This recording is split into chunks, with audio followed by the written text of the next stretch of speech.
Então vamos lá, gente. Bem-vindos ao meu canal, sou Nicole Calisto, socióloga pela Universidade de Brasília. Aqui tem vídeo todos os dias sobre diversos assuntos, das diversas sociologias que existem. E hoje a gente vai falar desse artigo aqui, que basicamente o questionamento do artigo já começa.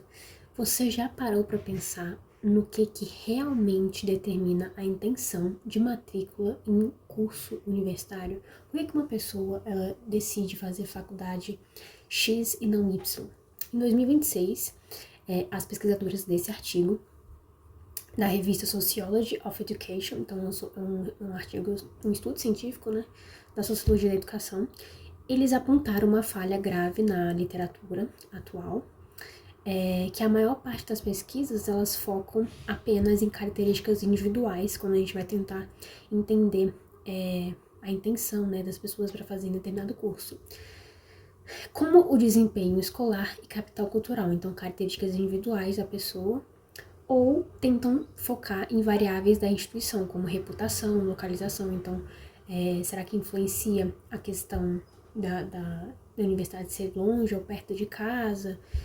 Se o prestígio de determinada universidade vai influenciar na escolha da pessoa, na intenção de matrícula em determinado curso universitário. Mas essas falhas, elas apresentam características que não são específicas do curso. Então, eles querem focar justamente nisso. E o conteúdo, e a flexibilidade, e o suporte institucional dessas universidades. Ninguém, até o momento, tinha isolado isso de forma causal. Para preencher essa lacuna, eles aplicaram justamente um experimento com 1.664 estudantes alemães no último ano do ensino médio, totalizando 6.362 avaliações.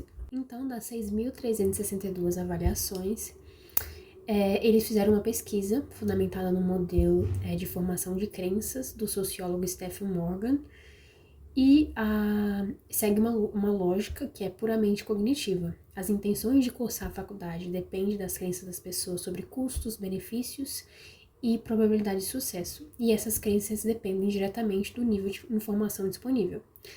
Então, os cursos com características transparentes e publicamente acessíveis, em ranking ou em portais, eles funcionam como fontes primárias de informação.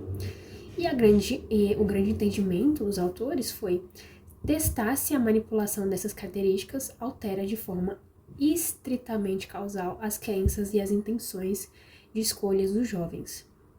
Então, basicamente, eles querem entender, né, se as intenções de cursar a faculdade, elas dependem de crenças das pessoas, e se essas crenças dependem diretamente da informação disponível. Então, quanto mais informação a pessoa tiver publicamente acessível, será que ela tem mais chances de escolher aquela faculdade? Então, as fontes primárias de informação, elas, se forem alteradas, elas também alteram o sistema de crenças, as intenções e escolhas dos jovens. Então, eles desenharam esse teste. E o método escolhido foi o experimento de Servet Factorial, que é basicamente utilizando o clássico estudo de vinhetas. Cada estudante avaliou 6 descrições de cursos hipotéticos. Os pesquisadores manipularam 6 dimensões integradas em 3 categorias fundamentais. A primeira, o conteúdo do curso. Eles dividiam em orientação para pesquisa acadêmica e orientação profissional voltada ao mercado. A segunda, flexibilidade, a medida pela frequência de disciplinas eletivas. E a terceira, apoio institucional, composta por serviços de apoio no início do curso, supervisão por professores e apoio para estudar no exterior. E para garantir a validade ecológica, cada dimensão variava entre 3 níveis, o grupo superior, intermediário ou inferior. Basicamente, mimetizando perfeitamente o design que é do CHE Ranking, o maior ranking da Universidade da Alemanha. Então, o estudante ele respondia a variável depende, qual a probabilidade de matrícula em uma escala de 0% a 100%. E, basicamente, os dados saíram dos modelos de regressão de efeitos aleatórios, que é o Random Intercept Models. Então, eles fizeram alteração, né? Eles moveram um grupo o curso de grupo inferior para o grupo superior e eles viram que tiveram um salto de intenções de matrícula. Então, em orientação profissional, o aumento é o maior de todos, de 13 pontos percentuais. Em orientação para pesquisa, o ganho é de 12,1 pontos percentuais. No serviço de apoio inicial, o impacto é de 11,8 pontos. Na supervisão por professores, são 11 pontos de acréscimo. Na flexibilidade das eletivas, mais 10,2 pontos. E no apoio para estudar no exterior, o menor efeito, mas ainda significativo, 7,6 pontos percentuais. Ou seja, o mercado de trabalho é o principal atrativo geral. E o intercâmbio fica por último porque o estudante projeta isso para o futuro, não para o momento do ingresso dele na universidade, no momento de escolher. Então, a gente vê lá que a orientação profissional é o maior de todos, né? 13% percentuais. Então, em resumo, quando o curso subia, eles alteravam a ideia do curso da pior nota para a melhor nota no ranking da faculdade, o interesse do aluno sempre disparava em relação ao mercado de trabalho, né? O quanto aquilo ali ia impactar no mercado de trabalho. E vamos agora para a parte da estratificação social, que os pesquisadores eles dividiram os jovens em dois grupos. O filho de pais com diploma universitário de um lado e o filho de pais sem diploma do outro. E eles aplicaram um teste estatístico de WALD, que é o WALD, não sei como pronuncia, WALD, para ver se o peso de cada característica mudava dependendo da classe social. E aqui o cenário foi que o primeiro contraste, o foco em pesquisa científica. As hipóteses previam que a elite gostaria mais disso, né?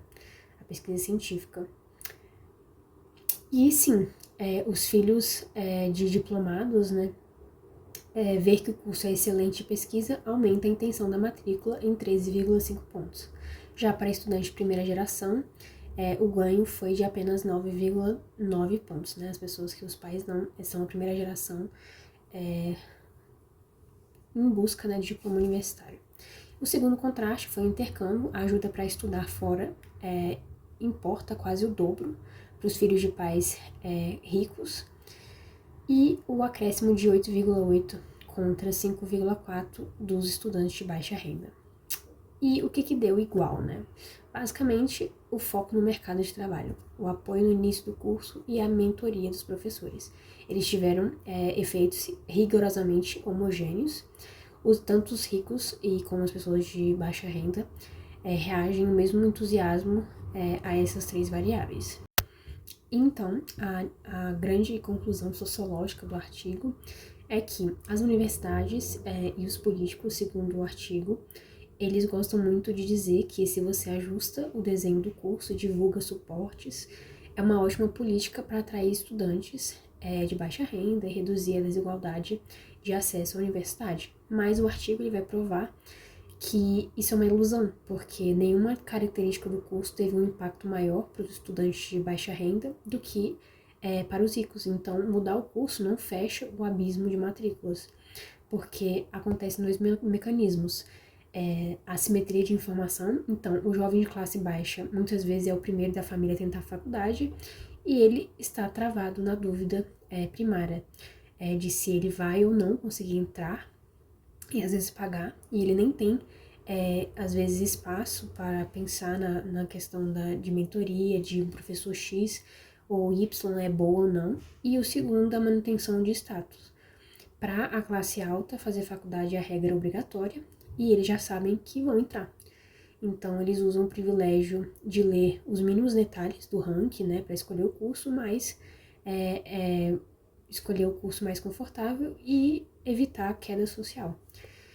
Então, sabendo disso, qual que é a relação, qual que é a grande relação e lição com as políticas públicas?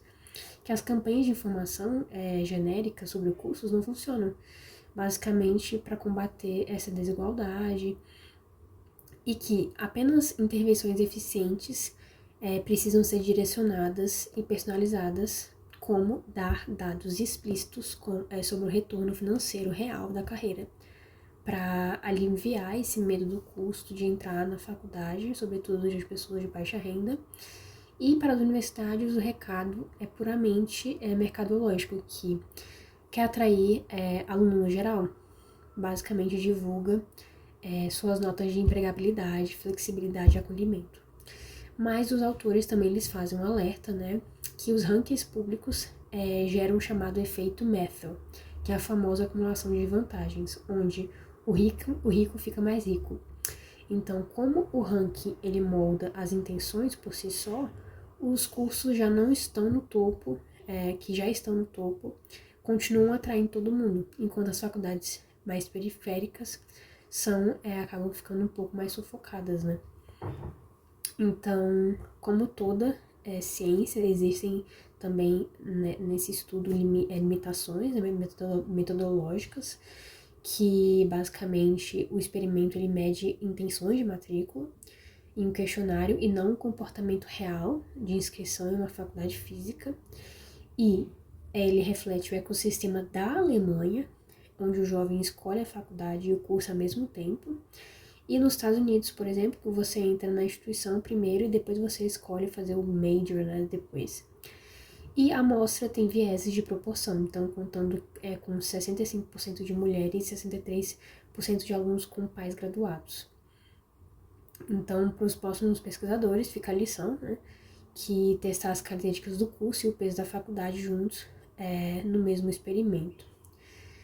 E o veredito, né, final, né, dos pesquisadores resume que melhorar a propaganda, a estrutura interna de um curso é uma ferramenta de marketing poderosa para as faculdades, porque mesmo que não seja a melhor forma de a gente tentar reduzir a desigualdade, é uma forma de tentar fazer com que seja uma ferramenta, né? Mesmo que a gente saiba durante o artigo, né, que acaba sendo um pouco falho, né, essa questão da desigualdade.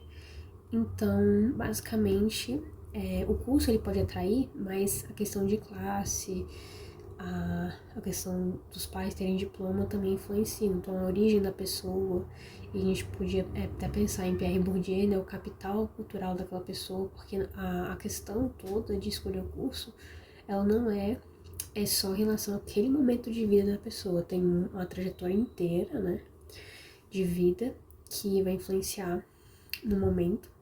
Então, duas pessoas com diferentes trajetórias de vida, quando vão entrar na faculdade, elas pensam coisas completamente diferentes, como no artigo diz, né, que as pessoas de classe mais alta, a regra é entrar na faculdade e tentar manter, né, a classe não abaixar, a classe social. Então, o curso ele vai atrair e as propagandas podem, de realmente empregabilidade, podem aumentar a chance da pessoa de diferentes classes, enfim, trajetórias, se matricularem na faculdade. Então, se você gostou desse artigo da Sociologia da Educação, e se vocês gostam desses assuntos, segue para mais e deixe o seu like. Até o próximo vídeo, sou Nicole Calisto, socióloga, e um beijão!